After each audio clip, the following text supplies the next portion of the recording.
तो आज हम चेनसो मैन का चैप्टर 55 और 56 कवर करेंगे। और हाँ, जो चीज़ बिल्कुल ज़रूरी नहीं होती मैं उस पॉइंट को स्किप कर देता हूँ, जिससे तुम्हें वीडियो में मज़ा भी आए और टाइम भी कम लगे। चैप्टर 55 चैप्टर स्टार्ट होता है जहाँ डेंजी और पावर बाहर खड़े होकर राइस बॉल खा रहे थे और एक बत्तख को देख के डेंजी बोलता है, तुम्हें लगता है कि इन बर्ड को पकड़ना और खाना ठीक है? पावर बोलती है, मैं प्रेसिडेंट होती तो ऐसा करने देती। अब डेंजी अपनी राइस बॉल जमीन में गिरा देता है, लेकिन वो उसे उठा के फिर से खाने लगता है, लेकिन उसे एक आदमी रोकता है और बोलता है, विश्वास नहीं होता, जमीन में गिरा खाना मत खाओ। जमीन में 100 मिलियन बैक्टीरिया होते हैं जो इंसान की आंखों से नहीं दिखते। कुछ बैक्टीरिया की वजह से फूड पॉइजनिंग भी हो सकती है। ये सेफ नहीं है, उसे मुझे दो, मैं उसे फेंक दूंगा। डेंजी बोलता है, मैंने इसे खरीदा है, ये मेरा है, इसका जो चाहे वो कर सकता हूँ। पावर बोलती है, इंसान चोरी करने में बहुत तेज हैं, कितने शर्मनाक क्रीचर हैं। अक्की बोलता है, डेंजी इसे फेंक दो, मैं तुम्हें इसके पैसे दे दूंगा। एंजर बोलता है, तुम्हें उसकी बात सुननी चाहिए। वहाँ खड़ा दूसरा आदमी बोलता है, अगर तुम्हारा पेट खराब हो गया है तो हमें तुम्हें गार्ड करने में प्रॉब्लम आएगी। तीसरा आदमी कहता है, तुमने सुना उसे? डेंजी उस आदमी की तरफ देखता है और जल्दी से उस राइस बॉल को खा लेता है और बोलता है, मैंने उसे अपने पेट में फेंक दिया। अब इस इंसान का रिएक्शन देखो तुम। अब ये लोग खुद को इंट्रोड्यूस करते हैं। चश्मे वाला बंदा बोलता है, मैं हूँ Kusakabe, Miyagi public safety devil extermination 2nd division से। आपके साथ काम करना मेरे लिए खुशी की बात होगी। ये बिंदी वाला बंदा बोलता है, मैं तमाकी हूँ। और एक ग्रीन शर्ट वाला योशिदा होता है। और अगर तुम्हें नहीं पता ये क्यों आए हैं तो पिछला चैप्टर देख लो, लिंक डिस्क्रिप्शन और आई बटन में है। अब हम देखते हैं यहाँ माँ की माँ भी पहुँच गई है। वो बोलती है, ये सभी पर्सनल सिक्योरिटी में एक्सपर्ट है। ये तीनों और अक्की, एंजल और साथ में कोयोतो के 3 और एजेंट कुछ टाइम के लिए हमेशा तुम्हारे साथ रहेंगे। साथ ही और भी कुछ लोग छुप कर काम कर रहे हैं, लेकिन तुम्हें इसके बारे में सोचने की जरूरत नहीं है।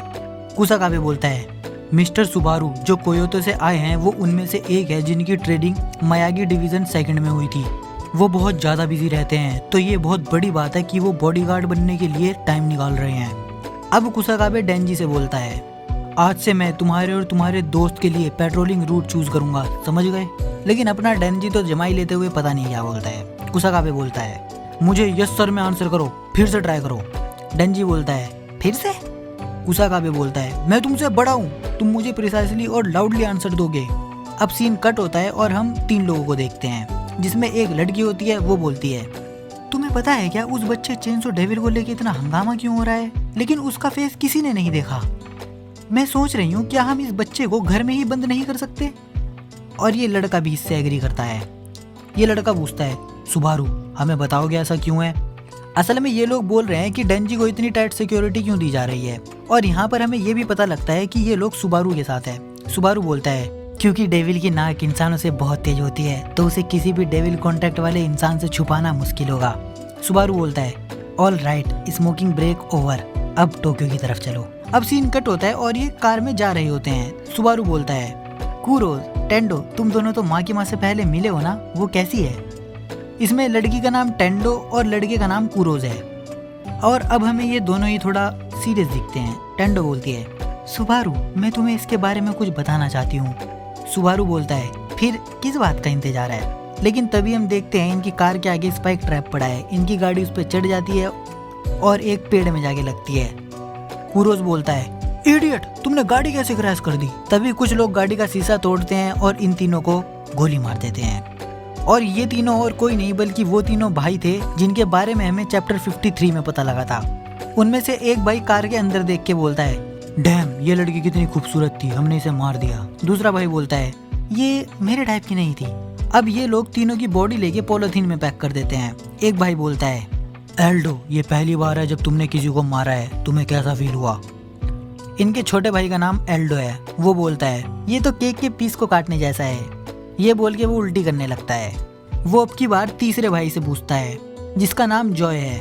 वो बोलता है, मुझे कैसा लगा? ऐसा जैसे गलती से किसी बिल्ली के ऊपर पैर रख दिया हो। अब हम देखते हैं जो इनका बड़ा भाई है, जिसका नाम रिवील नहीं हुआ, उसने बिल्कुल कुरोज जैसा फेस बना लिया है। वो बोलता है, मैं कैसा लग रहा हूँ? जॉय बोलता है, बिल्कुल असली जैसे। एल्डो बोलता है, कुरोज का लहजा थोड़ा अलग है, उसका ध्यान रखना। अब नकली कुरोज असली वाले की तरह बात करने की कोशिश करता है। अब जॉय उसे थोड़ा लहजा एक्सप्लेन करता है। एल्डो बोलता है, टोक्यो के लोगों के सामने कुरोज अपना लहजा नरम लगता है, जिन लोग से तुम मिलने जा रहे हो उनसे नॉर्मल बात करना, लेकिन तुम पूरी तरह से खुद को छुपा नहीं सकते। बेसिकली एल्डो के कहने का मतलब है तुम असली कुरोज के लहजे को पूरी तरह कॉपी नहीं कर सकते। लेकिन अब नकली कुरोज बिल्कुल असली वाले की एक्टिंग करके बोलता है, तो अब चलो सब। और ये चैप्टर यही एंड होता है। अब चैप्टर 56। डेंजी और पावर बर्गर खा रहे होते हैं, उनके साथ कुसाकाबे भी होता है। पावर बोलती है, डेंजी तुम मेरी सब्जियां लोगे? डेंजी बोलता है, हाँ क्यों नहीं, लेकिन कुसाकाबे ऐसा नहीं करने देता।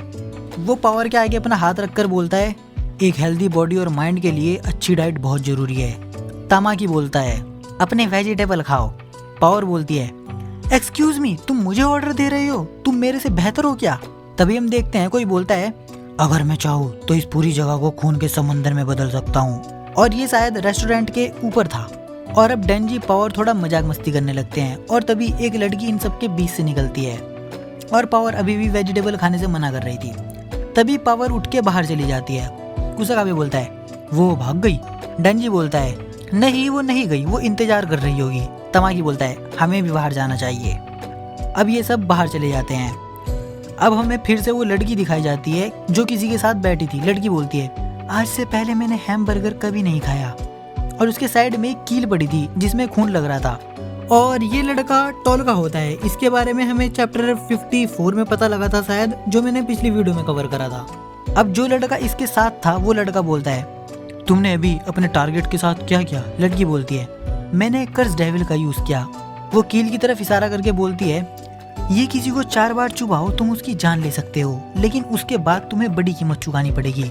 अब हम डेंजी को देखते हैं। बैकग्राउंड में आवाज आती है, मैंने उस लड़के को 3 बार कील चुभा दी है, वो भी बिना पता लगे। मैंने 4th टाइम तुम्हारे लिए छोड़ा है।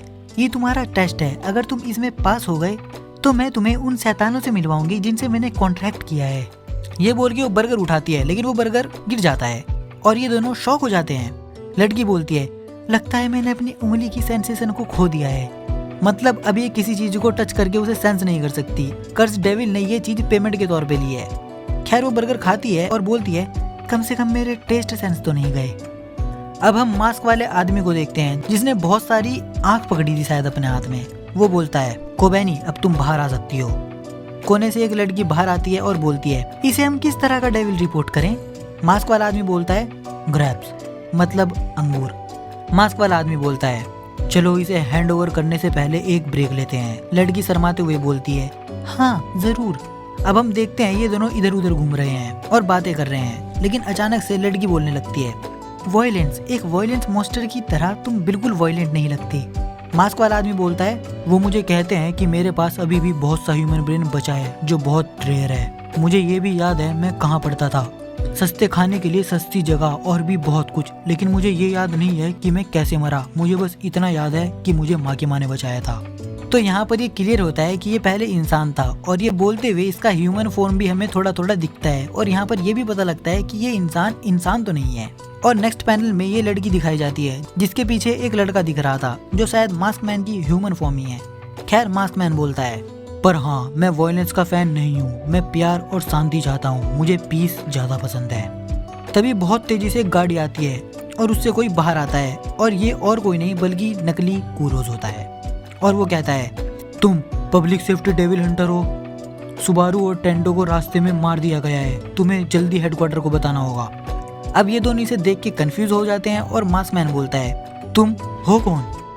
तभी नकली कुरोज चिल्लाते हुए बोलता है, मेरे बड़ी और मास्टर दोनों मर गए हैं, डैम इट, जाओ और जल्दी से एक फोन लेके आओ।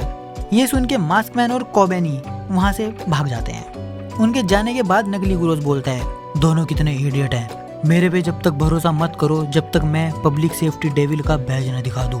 सीन कट होता है, हम डेंजी और पावर को देखते हैं। डेंजी बोलता है, ये लोग मुझे प्रोटेक्ट नहीं कर रहे हैं, ये मुझे बेट की तरह यूज कर रहे हैं। अक्की बोलता है, तुम सही हो, हम उन्हें बाहर निकालने के लिए तुम्हें बेट की तरह यूज कर रहे हैं। डेंजी बोलता है, तुम घटिया इंसान हो।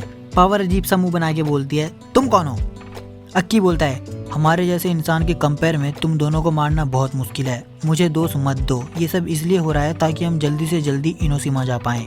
अब ये सुन के डेंजी थोड़ा पिघल जाता है। डेंजी बोलता है, इनोशिमा के लिए? फिर मैं इसे जाने देता हूँ। पावर चिल्लाती है, होल्ड ऑन, ये सही नहीं है, तुम दोनों को काम करने पर रिवॉर्ड मिल रहे हैं पर मुझे कुछ नहीं मिल रहा। अक्की बोलता है, तो तुम्हें क्या चाहिए पावर? पावर बहुत बैड एस फेस बना के बोलती है, मैं सारे इंसान का खून पीना चाहती हूँ जब तक वो मर ना जाए। अक्की बोलता है, ठीक है फिर डेंजी, जैसे ही एसेसियन वाला काम खत्म हो जाएगा तुम उसे अपना खून चूसने देना जब तक तुम मर ना जाओ, और डेंजी का रिएक्शन देखो बस तुम। पावर बोलती है, डेंजी का खून। वो खुश होकर डेंजी के ऊपर चढ़ जाती है और ये चैप्टर साथ में वीडियो यहीं खत्म होता है। एक्सप्लेनेशन कैसी लगी कमेंट कर देना और सब्सक्राइब भी कर देना, जिससे मुझे जल्दी से जल्दी चैप्टर लाने के लिए मोटिवेशन मिले।